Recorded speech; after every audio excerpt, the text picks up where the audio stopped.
Hi, I'm Sam Stadlen, and in this video we're going to be providing you with a basic introduction to the viol, this instrument, otherwise known as a viola da gamba. A lot of people mistake these for violin family instruments. They do look very similar, but in fact they're completely unrelated. They have a much longer history than the violin, and their function in many ways is very different. To start with, let's look at the physical differences. This is a bass viol. Here we have a tenor viol. And there, as you can see, this one's half the size of the bass. And Ibby is going to show you the treble viol, the sort of violin equivalent, in a moment. Rather than being violin family instruments, these are actually much more closely related to the lute or guitar. They have frets, just like a guitar, and they're tuned in fourths with a third in the middle, very similar to a guitar. And this means that playing chords is very easy, and we'll look at that in the next video. But the foundation of what we do at Chalice is we play consort music. So we're going to introduce you to some of that style of music as well. Hello, my name is Ibby Aziz, and I'm going to talk to you about the treble viol or treble viola da gamba. The treble viol is the smallest member of the viol consort, which consists of two other sizes, the tenor and the bass. The treble generally plays the highest voice, although it could also function as a second fiddle, playing the second line or even one of the middle lines depending on the range. But most of the time it's the viol in the consort that has the tune. The instrument has 6 strings, just like the tenor and bass that you had seen earlier, and the tuning of it, going from top to bottom, is D, A, E, C, G, and D. The treble viol is actually tuned the same way as the bass viol, but an octave higher. The top string is an octave and 1 note above middle C. The intervals between the strings are distributed the same way as on the tenor, viol and bass.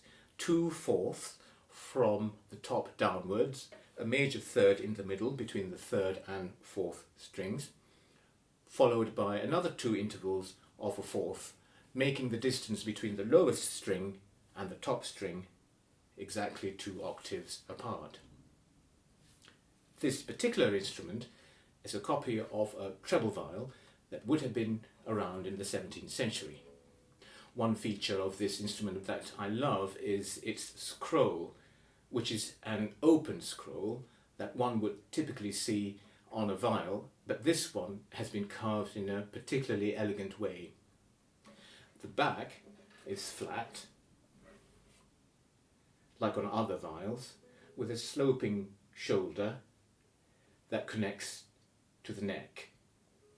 The treble rests between the thighs of the player with the head or scroll leaning on the chest or held away from it with the hand, depending on the player's preference.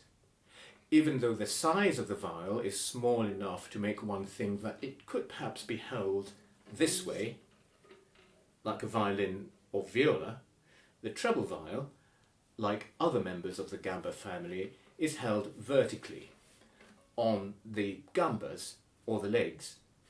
The strings are made of plain uncovered gut, which means that they are not wound or coated with materials such as copper or silver, which you may see on later bowed string instruments. The diameter of the strings gets noticeably thicker from top to bottom, unlike on instruments with metal wound strings, where the thickness perhaps increases less dramatically. The thicker plain gut strings are not as smooth to bow on as on wound strings, but they do give a particular kind of warmth and clarity that metal strings or wound strings don't. As on other viols, there are frets on the fingerboard, They are there as much to indicate where the semitones lie, as well as to contribute to the clarity of tone that you get on viols, each note, whether stopped or open, has a bright and ringing quality. There are 7 frets. The highest fret on the top string takes the player to the note A,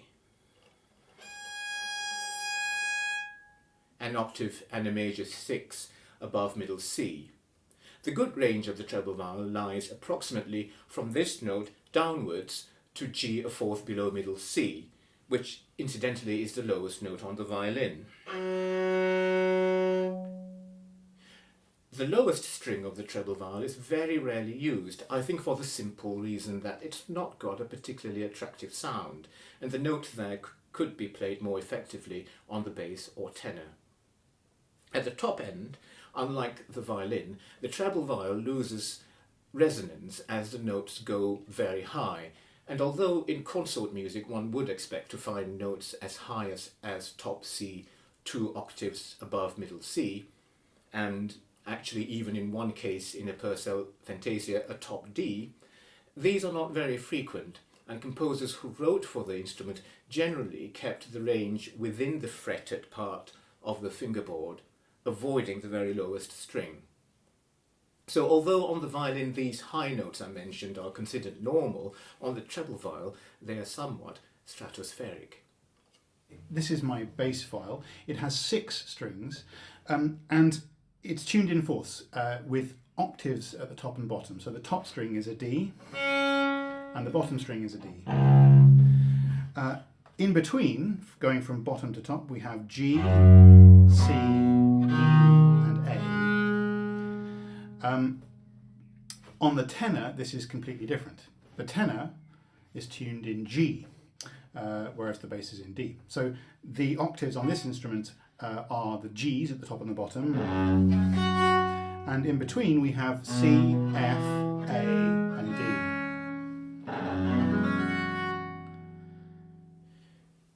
The bow is just like the tenor and bass bow, except leaner and possibly shorter. It is held underhand, with the end of the middle finger lying on top of the hair, maintaining its tension and contact with the string. The bow direction to the left is called forward, push or up, while the other way is back, pull or down.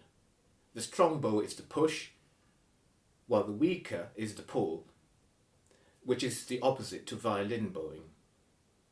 For many hundreds of years, the main form of music for these instruments was the consort piece, in which anywhere from 2 to 7 of these instruments would play together. And the interesting thing about consort music is that, unlike, say, a string quartet, the music is extremely democratic. There's not really a leader, and all the parts are very equal. And this is reflected in the sound of the viols, which, when tuned correctly, knits together in a very different way to string quartets. It's a much closer sound, and that's helped by the fact that we play on gut strings, which provide a warmer sound that's richer in harmonics, and when played together, this creates a sort of gelled sound that's unlike anything else. Viol players took as their model the human voice, and in fact the range of the instruments, bass, tenor and treble, very closely mirror the range of the human voice in a choir. So a lot of the music that viols played initially was taken from vocal music. The viol was also extremely popular with the nobility throughout the 15th, 16th, 17th centuries, and no household was complete without a set of viols. And in fact, the collective term for a group of viols is a chest of viols, and that's because viols were kept in a chest altogether, ready for a household to play together. There's an enormous range of consort music in existence, many thousands of pieces, more than anyone could ever hope to play in a lifetime. This repertoire was extremely popular because it was technically very accessible, or at least some of it. And as I said before, very egalitarian. There was no one leader, obviously higher and lower parts, but each person has an equal voice in the group.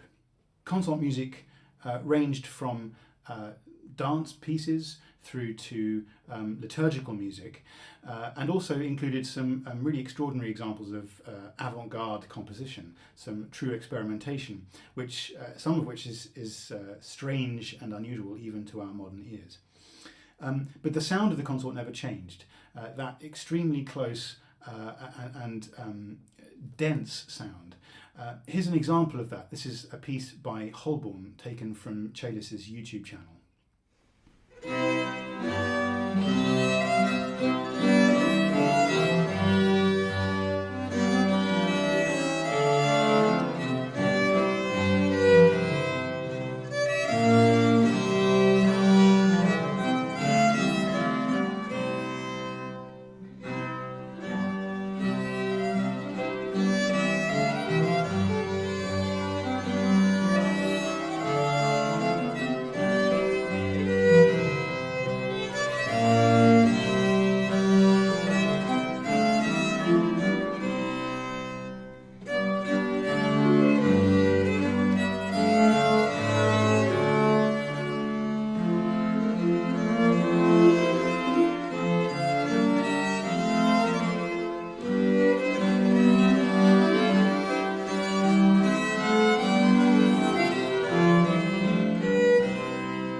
Even though the viol is an extremely old form of instrument, it's very much still alive.